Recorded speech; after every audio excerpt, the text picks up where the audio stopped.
The Pacer frame is the skeleton to which all prompts are clamped.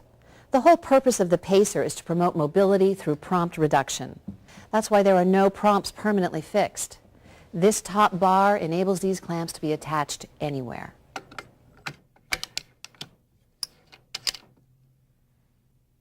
The Pacer comes in 3 sizes, and the height of each frame can be adjusted with these triggers.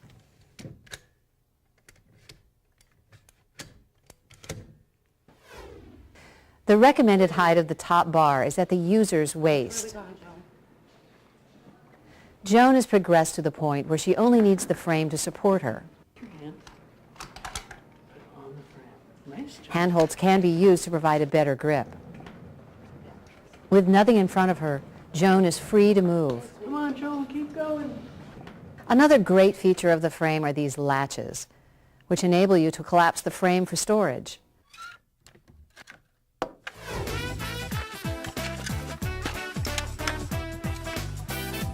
Or to take it home with you. Depending on the size of your car's trunk, you may be able to load it with the prompts attached.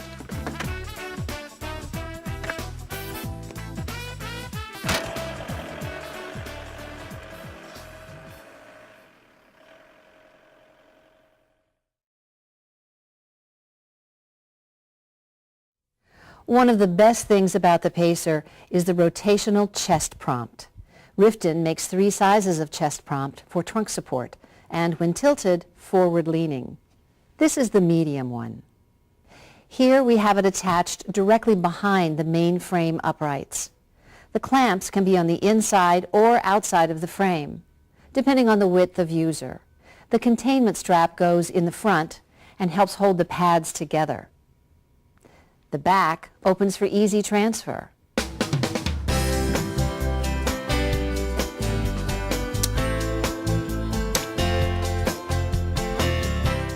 Loosen these 2 knobs for both the tilt and width adjustments.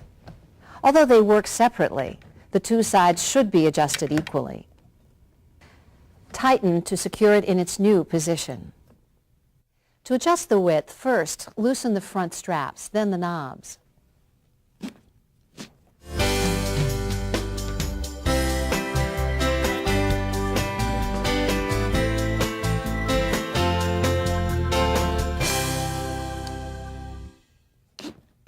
Tighten the straps for full support. To make it even wider, move the clamps to the outside of the top bar.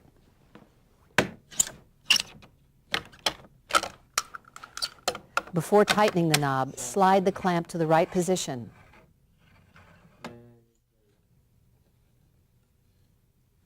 You can adjust the height with a push of a button. Peter, who we were working with, has really too much extensor tone, and in the past, when we've tried putting him in any gait trainers, we would tend to pick up the front of the walker, and the extensor tone would just pull him over backwards, which made it very difficult to even attempt walking with him.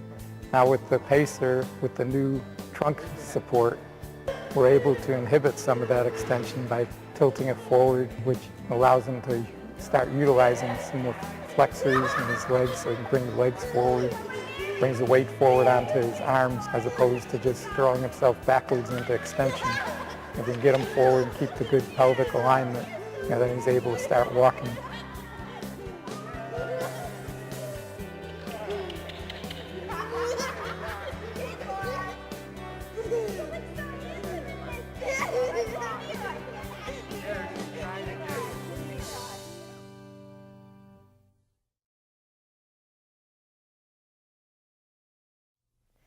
How do you adjust the arm prompts to support and position the user in the best way? Let's take a closer look. First, choose a location along the top bar. The clamp can be placed at the sides or along the front bar. Then, pick which side of the top frame the clamp should go. I'm going to switch this one to the outside.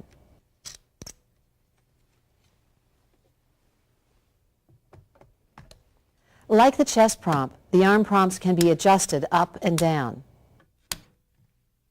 Depending on the user, you may want the armrests at different heights. The arm prompt should be placed at the elbow height of the user. To move it laterally, loosen this knob under here. The same knob allows you to rotate and adjust the angle. Make sure the knob is loosened well to make this easy. In adjusting the arm prompt for more lateral support, place the arm prompt post pointing forward.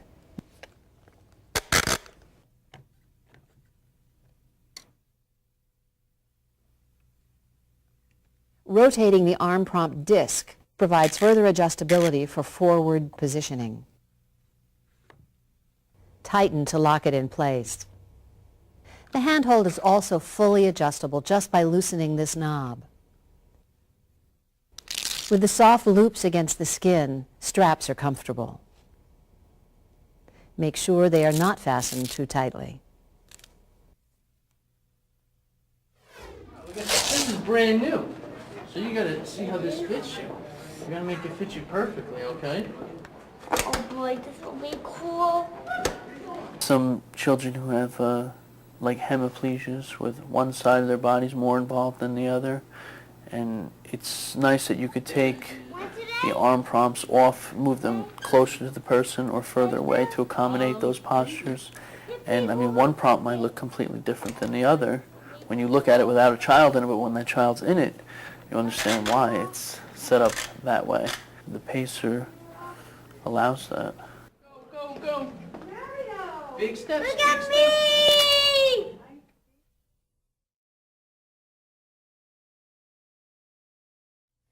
The hip positioner is designed to help the user gain the best possible position for gait training. The placement and length of the straps is key. To install the hip positioner, first place the handholds towards the back of the top bar. Like the chest and arm prompts, you can adjust the height with a push of a button. With these clips, attach the front two straps.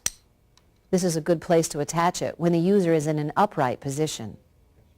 You may also attach it to the arm prompts.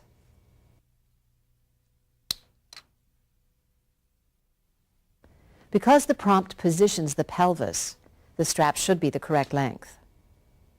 Think of it as a bicycle seat. It should be level or angled upward slightly so that weight bearing occurs comfortably. This pad can be attached on the hip positioner for more user comfort.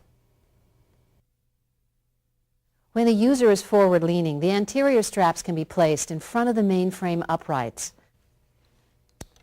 or on the chest prompt posts for a more posterior placement of the pelvis. When the user is in extreme forward leaning, the anterior straps can be placed here or on the chest prompt bar.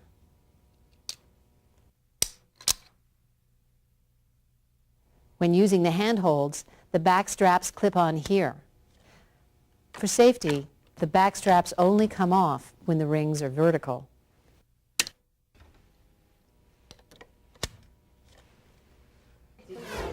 When we were first positioning him, he wouldn't move. I was watching him from a distance and I was able to just change the hip positioner and actually raise him up a little bit more so he had enough toe clearance, and then he took off. What are you doing, Mario? Are you flying? Not walking. You're walking. Let me see you walk Go get faster. Pat. Go, go, Get go. Pat. Go get Pat. Go get Pat, dude. For a user who requires very little support and is positioned posteriorly, the handholds can be taken off and the straps clipped onto the top bar.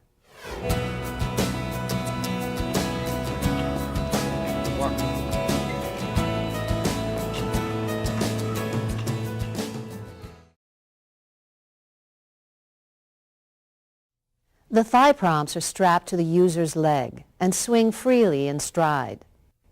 They prevent scissoring and straighten the legs to keep the body from twisting during walking motion. Miss Pam went to get those M&Ms. Good job walking. Like the other prompts, they can be moved along the top frame. For most users, they should be placed behind the chest prompt with the clamp on the outside. Medial, lateral, and height adjustments can be made with these two knobs.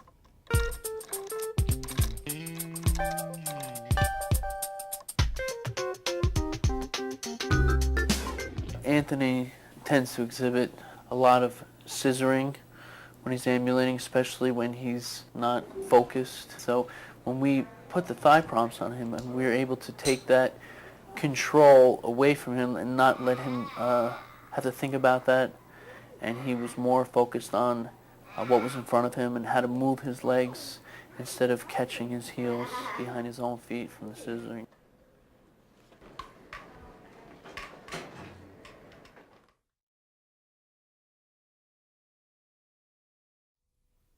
A common problem when learning to walk is scissoring.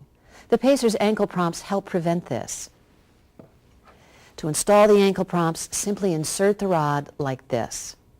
Push, pull, and let go.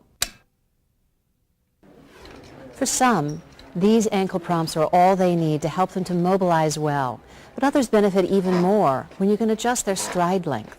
The Riften Pacer allows you to do this very easily with these simple spring clamps. Just give them a squeeze and move them where needed. Straps should be secure, but not tight. Put down.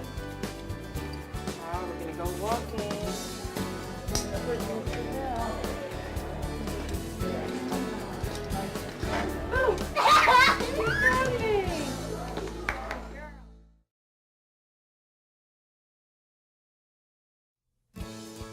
You won't find Pacer casters anywhere else.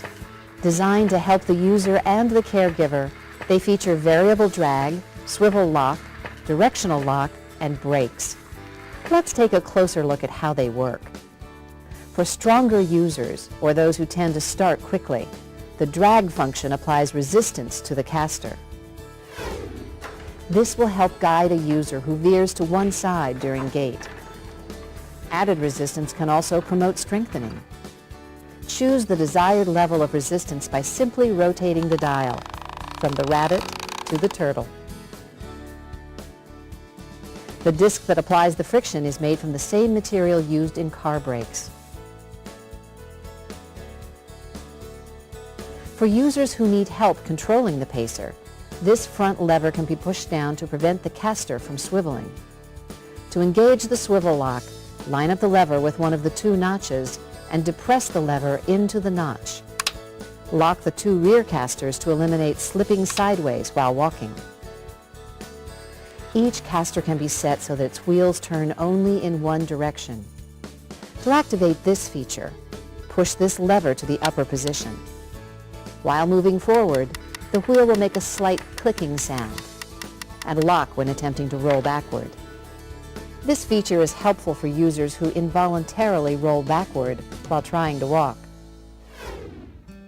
The brakes are a must for transferring. The large lever makes it easy to operate with your foot. Release the brake by depressing the top part of the pedal. The brake itself is made of stainless steel, so it will never rust or wear. Each caster has a brake. All this in a tough, fiber-reinforced plastic shell that keeps out dirt and strings. The new casters are retrofittable to old Pacers. You may order a set of 4 casters to replace older wheels.